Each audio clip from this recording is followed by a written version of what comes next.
Još jedan put. Vidiš, nešto je. Čao, nisam bio na tom pregledu.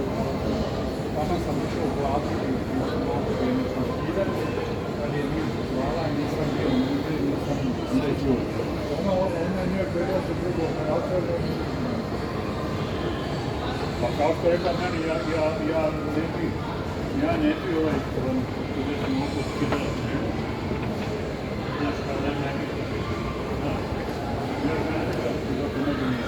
Meni nije ovo, vidi se, ne znam, okej, sve smo kako jeste, ako je.